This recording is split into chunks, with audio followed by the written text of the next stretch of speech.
여러분 노래 좋아하세요? 노래 부르면 좋죠. 기분도 좋고.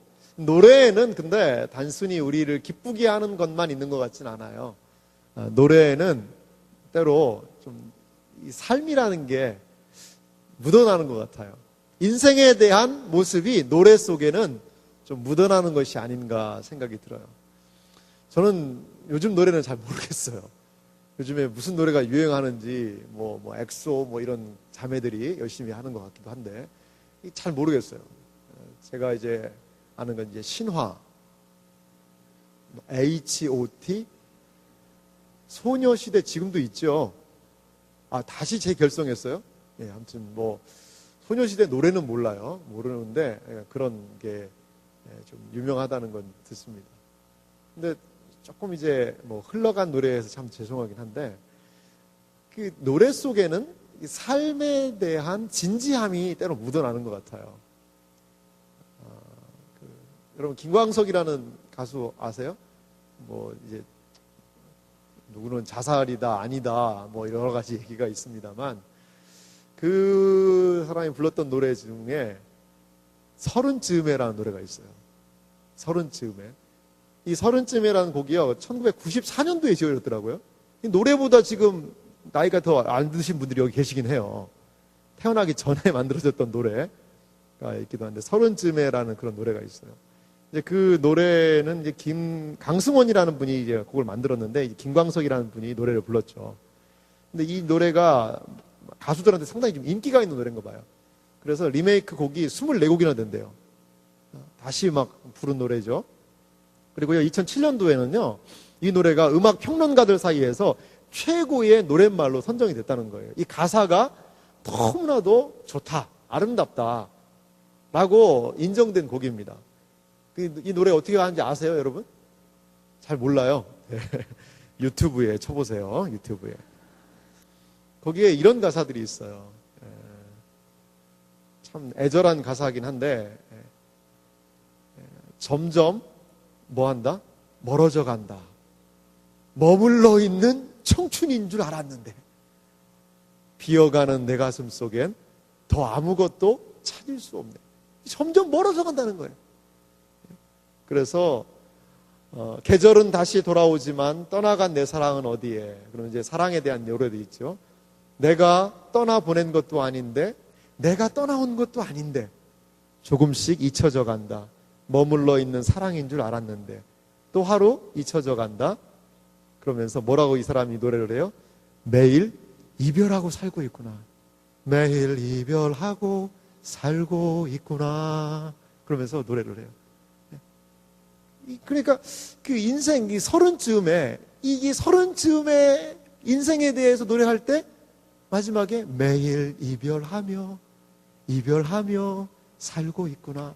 저는 이게 서른쯤에가 아닌 것 같아요. 이게 한 40쯤에 아니면 한 50쯤에 이 노래를 들으면서 어떤 생각이 드냐면, 그리고 이 노래를 계속해서 리메이크하는 사람들의 모습을 보면서 어떤 생각이 드냐면, 참 서른이 힘들구나.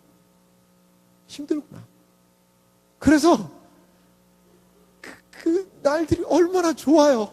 오늘은 이거에서 좋고 어제는 이거에서 좋았고 내일은 이거 할 것이 너무나도 기대가 되고, 그런 좋은 날만 있는 것이 아니라 매일 하루하루를 매일 이별하며 살고 있구나 라는 생각을 할 정도로 인생의 이별을 벌써부터 경험해야 되는 나이가 서른쯤에가 돼버렸다는 거예요. 이 김광석의 노래를 들으면서 참 인생의 의미, 어떻게 보면 삶에 대한 돌아봄, 어떻게 보면 삶에 대한 좀 허전함, 이러한 것들을 노래하고 있지 않나, 그러한 생각이 들어요. 때로는 안타까움과 아쉬움이 그 노래 속에 있거든요. 이것은 어떻게 보면 우리의 모습인 것 같아요. 희망과 기쁨, 기대와 소망의 연속이 아니라 어느새 우리의 삶은요, 매일 이별하며 살고 있구나. 그렇게 우리는 살아가고 있지 않는가. 요즘에 청년에 대해서 뭐라고 얘기합니까? 청년 하면 그 너무나도 좋은 시기, 젊음, 청년, 청춘, 너무나도 얼마나 가슴 뛰는 단어예요. 그런데 청년, 청년하고 제가 포털 사이트에 치고 엔터를 쳐봤어요. 그랬더니 청년 창업 사이트 뭐 이거부터 딱 뜨더라고요. 청년 창업, 청년 좋아요, 즐거워요, 힘이 있어요, 꿈이 있어요, 패기가 있어요. 이런 건 안 보여요. 청년 하니까 어떤 단어가 나오냐요? 실업이 나와요. 청년 뭐예요? 3포 세대. 3포 세대 뭘 포기했어요? 연애, 결혼, 출산 다 포기한다는 거예요. 연애도 포기해요. 연애도. 왜? 돈 없으니까, 힘드니까, 어려우니까. 그리고 요즘에는요 3포 세대뿐 아니라 5포 세대가 나왔어요. 5가지 다 포기해요. 주택도 포기하고 다 포기한다는 거예요. 인간관계도 포기하고. 그래서 심지어는 어떤 단어까지 나오냐, 달관 세대라고 그래요. 달관 세대. 어허 그래 인생이 뭐 있어. 어허 달관 세대. 그것을 결론적으로 지을 수 있는 말이죠. 절망 세대라고 얘기해요. 절망 세대. 그래요. 이게 바로 어떻게 보면 우리 시대의 일그러진 청년의 모습은 아닌가 생각이 들어요. 오늘 전도서에는요 12장 1절은 이렇게 시작합니다. 너는 청년 때에 너의 창조주를 기억해라. 곧 곤고한 날이 이르기 전에, 나는 아무 낙이 없다고 할 해들이 가깝기 전에 너의 창조주를 기억하라. 이 젊은이들에 대하여서, 이 인생의 의미에 대하여서 여기에서 명확하게 우리에게 말해주고 있는 거예요. 이것은요 전도서 기자가 이 전도서를 마무리하면서 인생의 진정한 의미를 어디에서 발견해야 되는가를 보여주고 있어요. 전도서는요 허무에서부터 시작합니다. 헛되고 헛되며 헛되니 모든 것이 헛되도다. 이게 전도서의 시작이었어요. 그 헛된 인생을 그럼 과연 어떻게 의미 있게 보낼 수 있을 것인가? 그것이 바로 오늘 본문을 통하여서 준, 어떻게 보면 오늘 본문의 말씀은요 전도서의 마지막 결론부이자 어떻게 의미를 있는 삶을 살 수 있을 것인가에 대한 대답이기도 하다는 것입니다. 그렇다면 청년의 때는 과연 어떠한 때일까요? 우리가 성경에서 말하는 청년의 때의 의미를 먼저 살펴봤으면 좋겠습니다. 성경은요 청년에 대한 많은 관심이 있어요. 성경은 그냥 뭐 니들이 태어났으니까 알아서 살아라가 아니라 청년에 대한 많은 관심이 있는 것을 볼 수가 있습니다. 청년의 때에는요 힘이 있어요. 즐거움이 있고요. 하지만 아직까지도 미숙함이 청년 때에는 있어요. 자칫 잘못해서 방탕함으로 살 수도 있는 때가 청년의 때다라고 얘기하기도 합니다. 가능성이 있지요. 기대가 있지요. 하지만 이 시기는 실패와 또 좌절을 경험하는 그러한 때이기도 하다는 것이죠. 그리고 이 시기는 어때요? 많은 것들이 결정이 돼요. 결정이 되는 시기가 이 시기도 하다는 것입니다. 그렇다면요 이렇게 중요한 청년의 때에 대해서 성경이 말하고 있는 바 한 3가지 정도를 살펴봤으면 좋겠습니다. 첫 번째, 청년의 때는요 기쁨과 즐거움이 있습니다. 기쁨과 즐거움이 있어요. 오늘 우리가 읽었던 전도서 12장 바로 앞에는요 11장이 있는데요 11장 9절은 이렇게 얘기를 합니다. 같이 한 목소리로 읽어볼까요? 청년의 때에 대한 전도서 기자의 고백인데요 같이 읽겠습니다. 청년이여 내 어린 때를 즐거워하며 내 청년의 날들을 마음에 기뻐하여 마음에 원하는 길과 내 눈에 보는 대로 행하라. 그러나 하나님이 이 모든 일로 말미암아 너를 심판하실 줄 알라. 전도서 기자가 이야기하고 있는 청년의 때는 뭐 어떤 때입니까? 기쁨이 있어요. 즐거움이 있어요. 이런 얘기 하잖아요. 여고생들. 예전에 이런 말을 여러분들이 이해할지는 모르겠습니다. 여고생들은 뭐만 지나가도 웃는다고 그래요? 가랑잎만 지나가도 하고 웃는다는 거예요. 이렇게 젊은 때에는요 정말 재미가 있어요. 뭐를 해도 재밌어. 뭐를 해도 재밌어. 모이기만 해도 재밌어. 피자 한 판만 시켜놓고 먹어도 재밌어. 간식 하나만 줘도 우와 그러고 너무 좋아해. 그게 바로 젊음의 때. 어른들 모아놨는데 거기다 피자 줘봐요. 이걸 왜 줬냐, 이게 트랜스 지방이 얼마냐, 이거 먹고 내 뱃살 늘어나라고 그러냐. 피자를 주면 알아요. 이 사람이 청년인가 노년인가. 청년의 때는 어때요? 기쁨이 있다는 거예요. 하지만 전도서 기자는요, 기쁨만 있다, 즐거움이 있다, 네 마음대로 살아라 라고 이야기하지 않아요. 그 청년의 때를 그렇게 네가 기쁨으로 살아가되 무엇을 어떻게 하라는 거예요? 하나님이 이 모든 일로 말미암아 너를 심판하실 줄 하나님이 다 알아보신다는 거예요. 하나님 앞에서 분명히 우리의 젊음의 때는 기쁨이 있어요. 즐거움이 있어요. 그 즐거움을 누리세요. 즐거움은 만끽하세요. 그거 필요하다는 거예요, 여러분. 젊음의 때 여러분 이 즐기지 않으면 언제 즐기겠어요, 여러분. 하지만 정욕에 이끌려서 방종한 삶을 살으라고 성경은 말하고 있지는 않아요. 하나님을 인식하고 하나님 안에서 그 인생에 대한 바른 의미들을 발견할 수 있다라고 성경은 이야기하고 있습니다. 두 번째, 청년의 때가요 주는 의미가 있는데, 이 청년의 때는요 헌신이라는 것이 있습니다. 헌신. 청년의 때가 주는 의미는 헌신이라는 의미가 있어요. 시편 110편 3절을 같이 읽어볼까요? 시편 110편 3절 말씀을 우리 한 목소리로 같이 읽어보겠습니다. 주의 권능의 날에 주의 백성이 거룩한 옷을 입고 즐거이 헌신하니 새벽 이슬 같은 주의 청년들이 주께 나오는도다.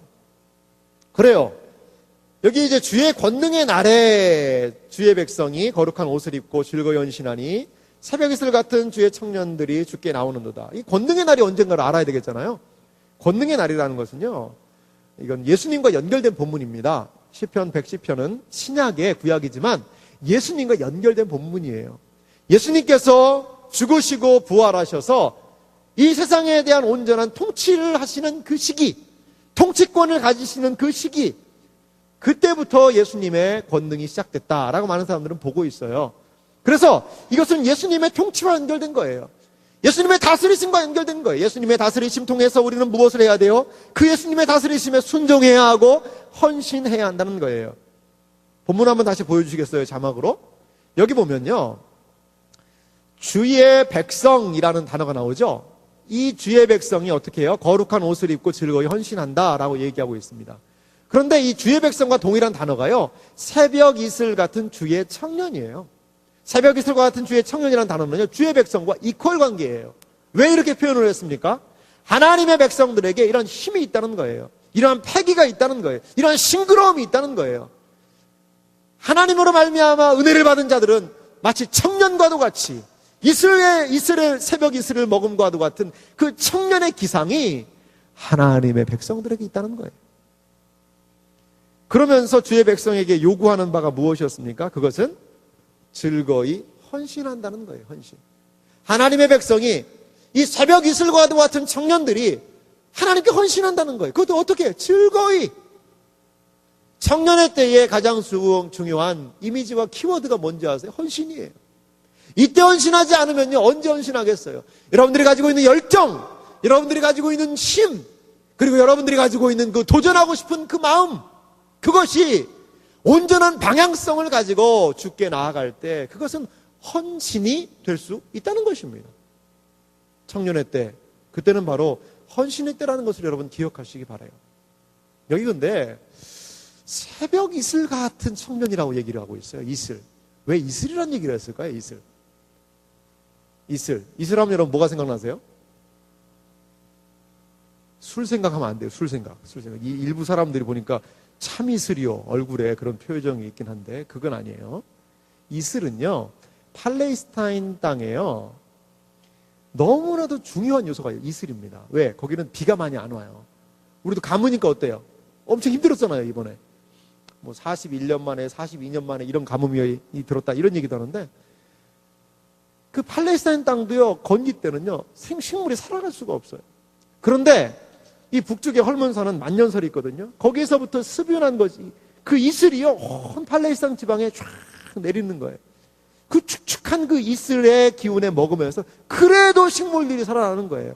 제가 이제 다큐멘터리를 보니까 사막에서 거미들 있잖아요. 거미들이 살아가는데 거미가 어떻게 살아요? 물도 안 마시고. 그런데 거미가 이렇게 살더라고요. 거미줄을 딱 쳐놓고요, 가만히 안 움직이고 있더라고요. 그러니까 새벽에요, 그 거미줄에 뭐가 맺히는 줄 알아요? 이슬이 맺히는 거예요. 그러니까 거미가요, 그 거미줄에 맺힌 이슬을 빨아먹고 사는 거예요. 그거 먹고 살더라고요. 이 이슬은요, 하나님의 은혜를 상징해요. 구약의 이슬은요, 하나님의 은총을 상징하는 거예요. 하나님의 은총을 입은 그 젊은이들이 하나님께 보여야 되는 것이 무엇이겠냐는 거예요. 그것이 바로 헌신이라는 거예요. 하나님 안에서 이 놀라운 헌신의 방향이 결정지어질 수 있다는 것이죠. 청년의 때는 하나님에 대한 온전한 헌신의 때임을 우리가 기억할 수 있어요. 세 번째, 성경이 말하는 청년의 때는요, 어떤 의미가 있냐면요, 수많은 유혹이 있고요, 그 유혹을 또 이겨내야 되는 때가 청년의 때라는 거예요. 청년의 때는요, 수많은 유혹들이 있어요. 그것들을 이겨내야 돼요. 그래서 성경은 청년이 가져야 되는 태도에 대해서 이렇게 말하고 있습니다. 시편 119편 9절 말씀 함께 같이 읽어볼까요? 청년이 무엇으로 그의 행실을 깨끗하게 하리까? 주의 말씀만 지킬 따름이니이다. 청년의 때에 기억해야 될 것이 있어요. 청년이 무엇으로 그 행실을 깨끗하게 하겠습니까? 라고 묻는 거예요. 여기에서의 행실은요, 단순한 그 행동이 아니에요. 단순한 행동이 아니라 삶의 방향과 삶의 태도와 삶의 양식 전반을 나타내는 그런 모습이라는 거예요. 단순한 행동이 아니라 삶에 대한 태도, 삶에 대한 가치관, 삶에 대한 안목, 모든 것을 포괄하는 단어가 이 행실이라는 단어라는 것이지요. 청년의 삶의 전반에 나타나야 되는 그러한 모습은 뭐겠어요? 깨끗함이라는 거예요. 깨끗해야 된다는 거예요. 정결해야 된다는 것입니다. 다른 말로 이 위에 있는 질문, 청년이 무엇으로 그 행실을 깨끗하게 하리까를 바꾸면 이렇게도 할 수 있어요. 청년이 무엇으로 의롭게 될 수 있겠습니까? 청년이 어떻게 하면 하나님 보시기에 의롭게 될 수 있겠습니까? 라고 표현할 수도 있다는 것이죠. 청년의 올바름, 청년의 올곧음은 뒤에 뭘 얘기하고 있어요? 하나님의 말씀을 통하여서 가능하다는 거예요. 열정이 있죠. 우리 가운데 뜨거움이 있습니다.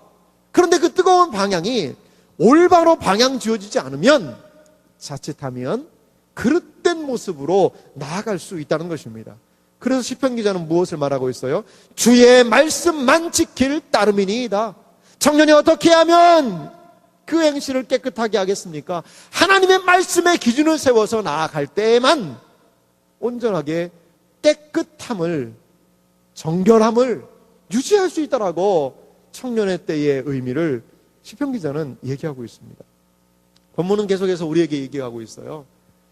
그럼 이 청년의 때를 어떻게 보내야 하는가?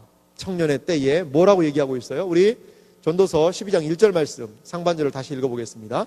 너는 청년의 때에 너의 창조주를 기억하라.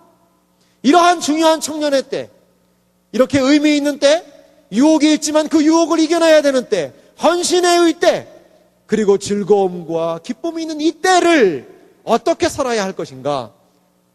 본문은 말합니다. 너의 창조주를 기억하라. 본문은 이 중요한 청년의 때에 다른 많은 것을 이야기하고 있잖아요. 청년의 때에 너 직장생활 제대로 해라. 청년의 때에 너 결혼 준비 빨리 해라. 청년의 때에 너 노후까지 준비해야 되지 않겠느냐. 너 인생을 설계해야 되지 않겠느냐라고 이야기하지 않고 한 가지를 얘기하고 있어요. 창조주를 기억해라 라고 말하고 있다는 것이죠. 이 창조주를 기억하라라는 이 말의 의미가 무엇일까? 제가 곰곰이 한번 생각해 봤습니다. 그래서 한 3가지 정도의 창조주를 기억하라는 것에 의미가 있지 않나 생각이 들었어요. 첫 번째는요, 먼저는요, 무엇을 우리가 기억해야 하느냐? 하나님께서요, 나를 창조하셨다는 것을 여러분 기억해야 돼요. 하나님이 나를 창조하셨다는 거예요. 여러분, 나의 존재의 의미가 무엇인지를 기억하라는 것이죠. 이사야서 43장 7절은 이렇게 얘기합니다. 내 이름으로 불려지는 모든 자, 곧 내가 내 영광을 위하여 창조된 자를 오게 하라. 그를 내가 지었고 그를 내가 만들었느니라. 성경은 명확하게 우리의 존재에 대해서 말하고 있어요. 그를 내가 지었고 그를 내가 만들었느니라. 이건 이스라엘에게 한 말이지만 또한 하나님을 믿는 백성들에게 한 이야기예요. 그를 내가 지었고 그를 내가 만들었다.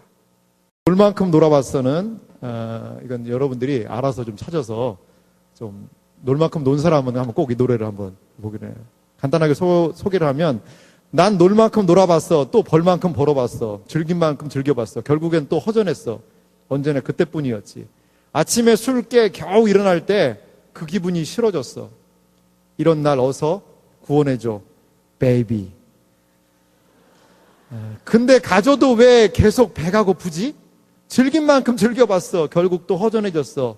언제나 그때뿐이었어. 아침에 술 깨 겨우 일어날 때 그 기분 싫어졌어. 이런 날 어서 구원해줘. 꺼지지 않을 음식으로 나를 배불려줘. 내가 어디로 가는지 알면서 내 딛는 힘찬 발걸음으로 살기를 이젠 사랑을 하고 싶어. 이런 날 어서 구원해줘. 꺼지지 않을 음식으로 나를 배불려줘. Save me. Please save me. 이런 노래예요. 저는 이 박진영 씨의 삶을 100% 인정한다. 좋다. 우리 다 그렇게 살자. 그건 아니에요. 근데 제가 하나 인정하는 건 있어요. 그 질문을 인정하는 거예요. 삶에 대한 진지함. 이 사람요, 예전에 목표 세웠었어요. 20억 벌면 행복할 수 있겠구나. 벌어도 그게 아닌 거예요. 명예가 있으면 되겠구나.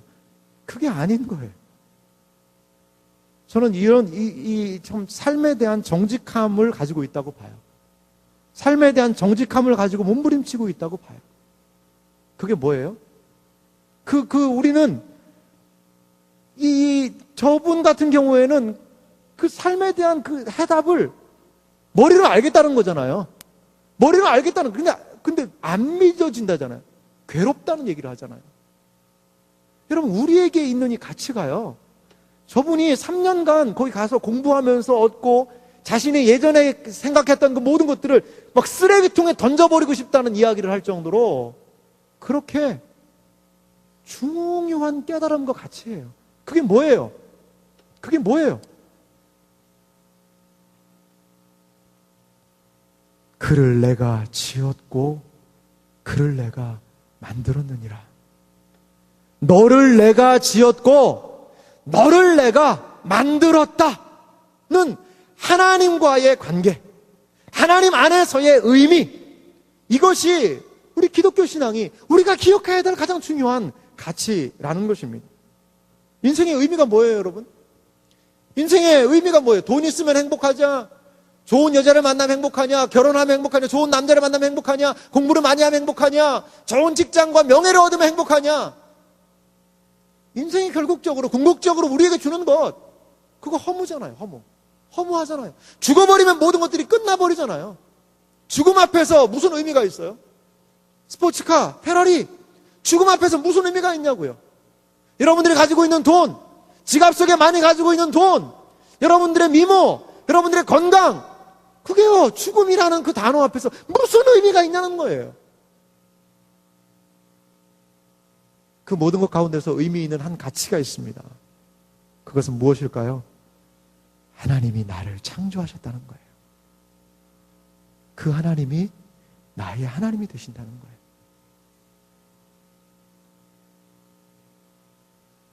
두 번째로 그래서 우리가 기억할 것이 있습니다. 그것은 무엇이냐면요, 이 하나님께서는요, 나의 인생을 창조하셨다는 거예요.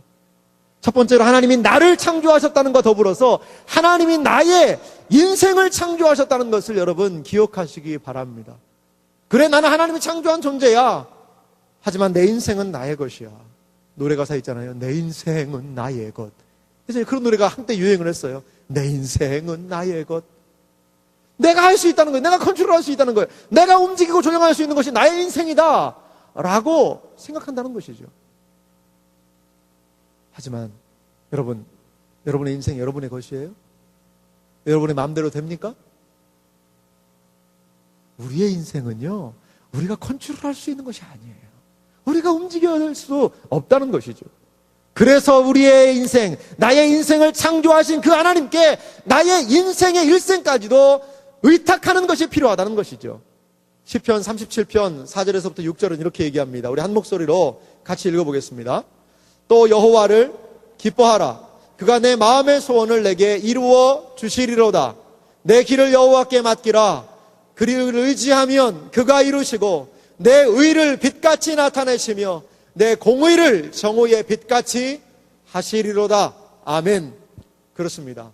하나님은 우리의 인생에 대한 분명한 계획을 가지고 계십니다.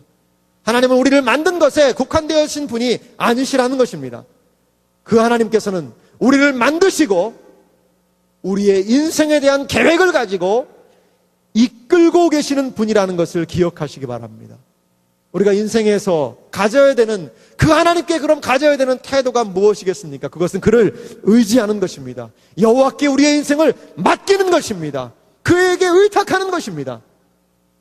사람들은 돈을 의지해요. 경험을 의지하고요. 많은 이 세상에 믿을 만한 것들을 의지해서 그것만을 얻으면 나의 인생에 행복이 올 것이라고 생각해요. 누구처럼? 박진영 씨처럼. 하지만 왜? 열심히 살면 되지. 내가 열심히 사는데. 근데 왜 열심히 살아야 돼요? 왜? 몰라. 몰라. 머리 복잡해. 그런 거 몰라. 나는 그냥 야구 볼래. 몰라. 나는 그냥 영화 볼래. 몰라. 나는 그냥 여행 갈래. 몰라 라고 얘기하지만 그 질문이 점점 나의 이 평안한 삶에 불편함을 던져주잖아요. 하나님 안에서 그 질문에 대한 해결함이 우리에게 있어야 되지 않겠습니까? 우리의 삶을 인도하시는 분 하나님이심을 여러분 믿으시기 바랍니다. 여러분들의 삶을 의탁할 수 있는 것은요, 여러분이 의지할 수 있는 건 돈이 아니에요. 여러분의 건강이 아니라는 거예요. 여러분의 재산이 아니라는 거예요. 여러분의 경험이 아니라는 거예요. 그 모든 것들은 순식간에 지나가 버릴 수 있다는 거예요. 아이들이 모래사장에서 놀잖아요. 백사장에서 놀아요. 아이들이요, 얼마나 모래에서 놀기가 쉽죠. 그냥 조그만 삽 같은 걸로요, 성도 만들어요. 모래성 막 쌓아요. 그리고 막 샘도 파요. 물이 나와요. 그리고 막 찻길도 만들어요. 그래서 막 고무신 가지고, 고무신 요즘 안 신죠. 슬리퍼 가지고 애들이 막 그냥 차놀이도 부릉부릉 하고 놀아요. 자기의 왕국을 거기에 만들었어요. 어디에? 모래성 위에다. 근데 엄마가 한마디 하죠. 누구야? 집에 가자. 누구야? 집에 가자. 그러면 그 멋지게 만들어 놓은 모래성, 아름답게 파놓은 샘, 찻길, 집, 모든 것들을 내려놓고 내 엄마, 그게 순종해서 가야 돼요. 가야 돼요. 그게 우리 인생이에요. 물이, 바닷물이 싹 들어왔다가 지나가면 그 모래성의 자취를 찾을 수 있어요? 아무것도 없이 사라져버려요. 어떻게 보면 그게 우리의 삶이라는 거예요. 하나님이 부르시면 다 가야 돼요. 다 놓고 가야 돼요. 그것에 여러분 목숨 걸지 마세요. 그것에 여러분의 인생을 걸지 마세요. 영원히 변하지 않는 가치, 거기에 여러분들의 삶을, 인생을 걸고 그 하나님이 창조하신 인생을 기억하는 여러분들이 되시기를 간절히 소망합니다. 마지막으로 기억할 것이 있는데요, 창조주 하나님은 나의 인생을요 끝까지 인도하는 분이시라는 것을 여러분 기억해야 돼요. 성경 말씀, 시편 말씀 한 구절 보겠습니다. 48편 14절인데요 같이 이 48편 14절 말씀을 읽어보겠습니다. 이 하나님은 영원히 우리 하나님이시니 그가 우리를 죽을 때까지 인도하시리로다. 이 하나님은 영원히 우리 하나님이시니 그가 우리를 죽을 때까지 인도하시리로다. 우리의 인생을 여러분 신뢰하고 인생을 두려움 없이 살 수 있는 방법이 무엇입니까? 그것은요, 하나님이 여러분들의 인생을 붙잡고 계시다는 거예요. 이 자리에 오랜만에 교회 나오신 지체들이 있죠. 여러분의 인생을 하나님이 붙잡고 계시다는 것, 그거보다도 더욱더 안전한 것은 없다는 거예요. 내가 돈이 많다는 것, 나에게 능력이 많다는 것, 내가 앞으로 이러한 것들을 할 수 있다는 것, 내가 건강하다는 것, 그것이 우리의 인생을 보장해 줄 수 없다는 거예요. 메르스 보세요. 메르스 보세요. 건강한 사람도 걸려서 어느 날 운명을 달리하잖아요. 한순간에 날아가 버려요. 우리의 인생에 의미를 부여하는 것은 하나님이 나의 인생을 붙잡고 계시다는 거예요. 이 하나님이 우리를 언제까지? 죽을 때까지, 아니 죽음 이후에까지도 이 하나님이 나의 인생을 붙들고 계시다. 이것이 우리가 기억하여야 할 바고, 이것이 내가 인생을 의지하고 하나님께 의탁할 수 있는, 인생에 대해 소망을 가질 수 있는 중요한 말씀이라는 것을 여러분 기억하시기 바랍니다. 결국 우리에게 필요한 것은 무엇입니까? 그것은 바로 나와 하나님과의 관계예요. 하나님과의 친밀함을 경험하는 것이 바로 이러한 인생에서 하나님을 기억하고 하나님을 의탁하는 그러한 삶의 모습이라는 거예요. 하나님과의 관계, 이것이 여기에서 이제 가장 중요한 문제로 부각된다는 거예요. 제가 오늘 영상을 하나 더 준비했어요. 하나 더 준비했는데, 제가 이 영상 좋아하는 영상이에요. 좋아하는 영상인데 시간이 좀 됐는데 그래도 한번 좀 준비가 됐나요? 좀 볼까요? 네, 아이의 진실한 그런 모습들, 마음과 엄마의 마음과 아이의 마음을 연결할 수 있다. 얼마나 참 행복할까요? 근데 저 아이 그 집에 가면 또 말 안 들을 거야 아마. 그렇죠? 하지만 저 순간만큼은 엄마에게 진심을 얘기하고, 엄마도 그 아이의 진심을 알았을 때 서로 마음이 이어져서 참 행복한 모습 아니겠어요? 우리가 이 땅을 살아가는 것도 마찬가지예요. 어떻게 보면 우리는 하나님의 사랑에, 하나님의 존재에, 하나님의 뜻에 눈멀어 있는지도 모르겠어요. 커다란 벽이 차단되어 있어서 하나님 없이 그냥 홀로, 마치 부모의 사랑에서 멀어진 아이가 씩씩하게 혼자 살아가는 것 같이, 슬퍼도 눈물 나도 외롭지만 그래도 굳건하게 씩씩하게 엄마 아빠 없이도 난 살아갈 수 있어 라고 하는 것과 같이 우리 살아가고 있진 않나요? 앞에서 이야기했던 이 많은 것들이 의미 있기 위해서 뭐가 필요할까요? 하나님과의 온전한 관계가 필요합니다. 성경이 무엇을 얘기하고 있어요? 요한일서 4장 9절과 10절은 이렇게 얘기해요. 하나님의 사랑이 우리에게 이렇게 나타난 바 되었으니 하나님이 자기 독생자를 세상에 보내심은 그로 말미암아 우리를 살리려 하심이라. 사랑은 여기 있으니 우리가 하나님을 사랑한 것이 아니요 하나님이 우리를 사랑하사 우리 죄를 속하기 위하여 화목제물로 그 아들을 보내셨음이라. 하나님의 사랑이 이렇게 나타난 바 되었습니다. 이제 우리가 그 하나님께 달려나아가야 될 때예요. 그 하나님의 사랑을 깨닫고 먼저 베풀어 주신 그 하나님의 사랑에 믿음으로 반응해야 되는 때라는 것입니다. 혼자 안 됩니다. 혼자 이거 하기 힘들어요.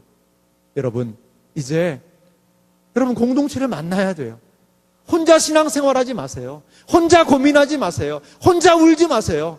여러분이 가지고 있는 그 고민과 여러분들이 가지고 있는 그 슬픔들을 가지고 공동체와 나누세요. 조모임에서 나누세요. 기다리고 있어요. 비록 연약한 모습이지만 함께 여러분들을 위하여서 누군가 기도해 줄 수 있는 사람이 있다면 그 사람은 행복한 사람일 거예요. 그래서 우리 함께 우리의 창조주를 이 젊음의 때에 기억하게 되기를 간절히 소망합니다. 혼자 여러분 잊지 마시고 마치 그 아이가 엄마에게 진심을 말하고 엄마와의 사랑을 확인하는 것과 같이 우리가 하나님과의 사랑을 확인하고 그 하나님 앞에 진실됨으로 나아가고 그 하나님 안에서 우리의 젊음의 날의 의미를 기억하고 하나님이 나를 창조하셨다는 것을, 나의 인생을 창조하셨다는 것을, 그리고 나의 인생을 죽을 때까지 인도하시는 그 하나님이시라는 사실을 여러분 기억하시길 바랍니다. 그래서 함께 이 하나님을 섬기고 의지하며 나가는 생애와 삶이 여러분들의 생애와 삶이 되시기를, 또한 오늘 이 자리에 참여한 여러분들의 삶이 되시기를 주님의 이름으로 축원합니다. 기도하겠습니다. 제가 잠깐 기도하겠습니다. 오늘 오랜만에 공동체에 우리 가운데 나오신 분들이 있다면 다시 한번 하나님의 은혜를 좀 기억했으면 좋겠고, 하나님이 이 자리를 통하여서 다시 한번 우리 공동체 안에 여러분들이 함께 했으면 좋겠다는 생각이 들어요. 이 시간 우리 들은 말씀을 생각하면서 우리의 마음 가운데 깨달아진 바가 있다면 그 마음 가운데 하나님의 은혜를 베풀어 달라고 간절한 심령으로 같이 기도하도록 하겠습니다. 같이 기도합니다.